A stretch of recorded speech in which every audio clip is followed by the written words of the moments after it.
কাতলা মাছ রান্না করবো। তার জন্য কাতলা মাছের যে পেটি এনেছি, পেটিগুলো সব ভালো করে ভেজে নিয়েছি।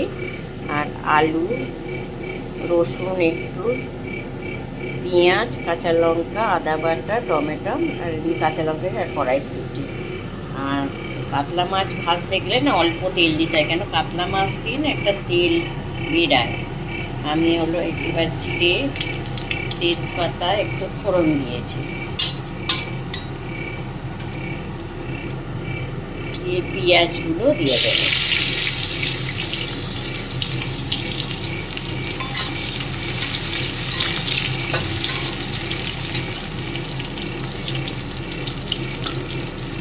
আর পেঁয়াজের মধ্যে আলু দিয়ে দেবো।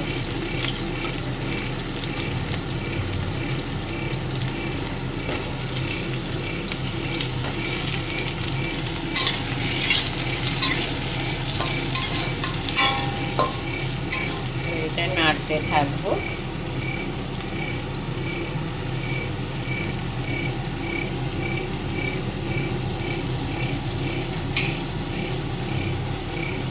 অল্প নুন দিয়ে দেবো, আবার পরে আরেকটু নুন দেবো।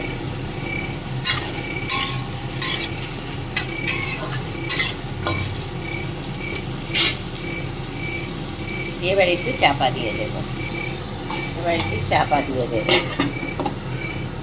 তারপরে আবার ফিরে আসছি।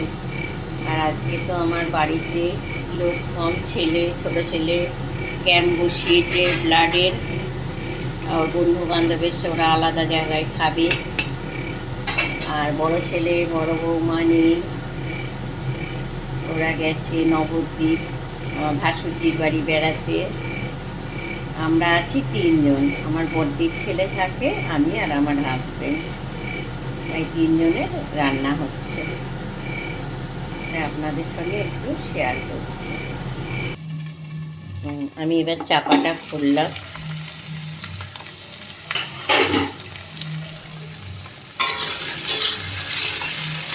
পেঁয়াজটা অনেকটাই নরম হয়ে গেছে।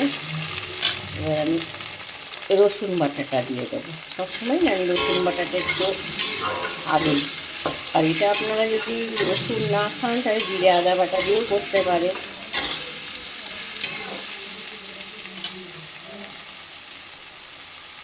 আদা বাটা দিয়ে দেবো আর কাঁচা লঙ্কা বাটা দেবো।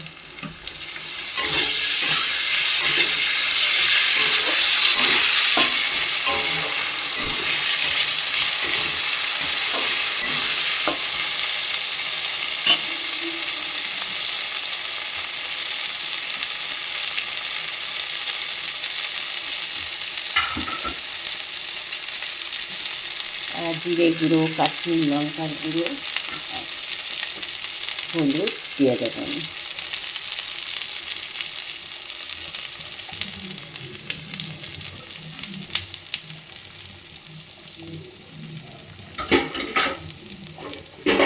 কড়াইশুঁটি দিয়ে দেবো।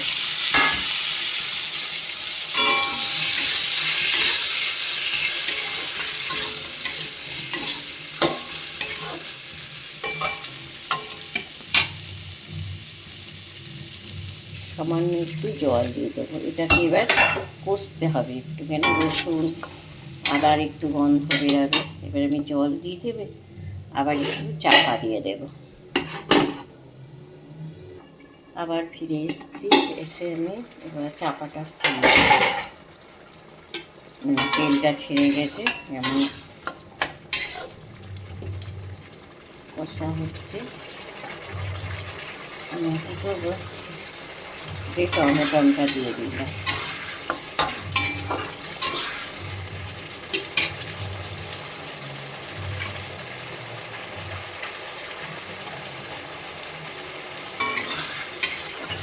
এটা না ভালো করে কষতে হবে, নাহলে না যে কোনো জিনিস না কষলে কোনো দিন রান্না ভালো হয় না। তাই জন্য ভালো করে কষতে হবে।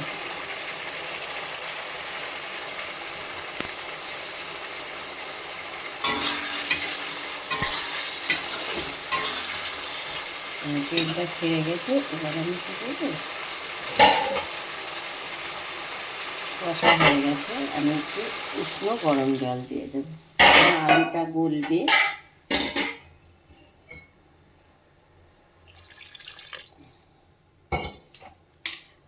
তখন অল্প একটু নুন দিয়েছি, একটু নুন দিয়ে দেবো, দিয়ে আমি চাপা দিয়ে দেবো। আবার ফিরে এলাম। এবার আমি এটা নামিয়ে দেবো। ওটা চাপাটা খুলে দিয়ে, এখন আলুটা বেশ গলে গেছে। এবার আমি মাছগুলো দিয়ে দেব। আর এই ঝোলটা না আপনারা গরম ভাতে খেয়ে দেখবেন, খুব সুন্দর লাগে ঝোলটা। একদম পাতলা ঝোল হবে না, কিন্তু একটু মাখা মাখা হবে। এবার একটু ফুটবে, ফুটতে দেব। আর সামান্য একটু গরম মশলা দিয়ে দেব। আপনারা কাতলা মাছের এটা পেটি এনেছিল আজকে, আপনারা কীভাবে খান আমাকে জানাবেন। আর কড়াইশুঁটি, টমেটো এরকম আলু দিয়ে খেয়ে দেখবেন, খুব ভালো লাগবে। গরম ভাতের সঙ্গে গরম গরম খেতে হবে। যদি আমার এই রান্নাটা ভালো লাগে তাহলে লাইক, কমেন্ট, শেয়ার করবে।